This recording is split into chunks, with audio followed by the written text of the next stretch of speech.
সপ্তাহে নিয়মিতকরণ বন্ধ প্রত্যাহার করতে হবে। প্রতি সপ্তাহে অনিয়মিতকরণ বন্ধ প্রত্যাহার করতে হবে। ভারত মাতা কে নিয়মিতকরণ প্রথা বন্ধ করতে হবে। জয় হিন্দ, জয় হিন্দ।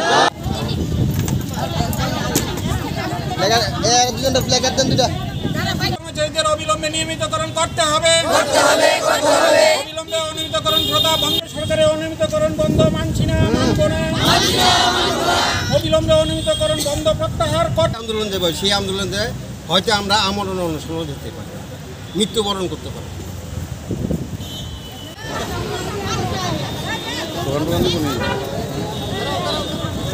রাজ্য সরকারের অনিয়মিতকরণ বন্ধ মানছি না। ডিসি প্রশাসনের মতন অনিয়মিতদের নিয়মিতকরণ করতে হবে। এডিসি প্রশাসনের মতো রাজ্য সরকারের অনিয়মিত কর্মচারীদের অবিলম্বে নিয়মিতকরণ করতে হবে। মাতা কে, ভারত মাতা কে। রাজ্য সরকার নিয়মিতকরণ বন্ধ মানছি না, মানব না। রাজ্য সরকার নিয়মিতকরণ বন্ধ।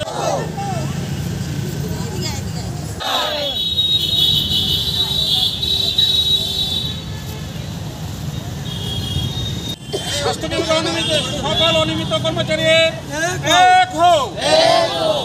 আমাদের গত 25 তারিখ স্বাস্থ্য দপ্তর থেকে এক অর্ডার বের হয়েছে, অনিয়মিত কর্মচারীদের রেগুলারের কোনো পলিসি নেই। আজকে মূলত এই অর্ডারের বিরুদ্ধে আমরা প্রতিবাদ জানিয়ে আজকে বিক্ষোভ সমাবেশ আমরা করছি। ডিমান্ডটা কি কারণে? ডিমান্ড আমাদের ডিমান্ড বহুদিনেরই। আমরা রাজ্য সরকারের কাছে বহুবার আমরা আবেদন করে আসছিলাম যে আমাদেরকে নিয়মিত করার জন্য। 2018 সনের পূর্বে বর্তমান রাজ্য সরকারের তাদের একটা যে প্রতিশ্রুতি দিয়েছিল আমাদেরকে নিয়মিত করার জন্য। তখন প্রাক্তন মুখ্যমন্ত্রী বিপ্লব দেব মহোদয় আমাদেরকে প্রতিশ্রুতি দিয়েছিলেন যে আমরা ক্ষমতায় আসতে পারলে আমরা 3 মাসের মধ্যেই আমরা রেগুলার করব।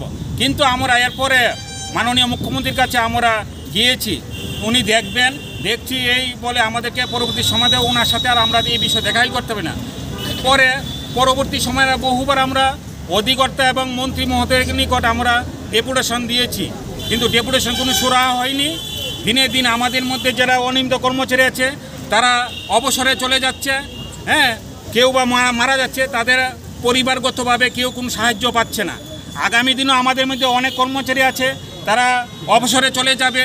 সুতরাং আমরা চাইছি এর একটা সমাধান করে, এই যে অনিয়মিতকরণ প্রথা যে বন্ধ করে রেখেছে, আমাদেরকে নিয়মিতকরণ বন্ধ করে রেখেছে, এটা যাতে প্রত্যাহার করে এবং অবিলম্বে যাতে আমাদেরকে রেগুলার করে এবং আমরা যাতে অন্যান্য সরকারি কর্মচারীদের মতো আমরা সকল সুযোগ সুবিধা আমরা বুক করতে পারি। দীর্ঘদিন ধরে কত বছর ধরে আপনারা কাজ করছেন? আমরা 25 থেকে 30 বছর, বেশিরভাগ কর্মচারীরা 25 থেকে 30 বছর স্বাস্থ্য পরিষেবার সঙ্গে যুক্ত।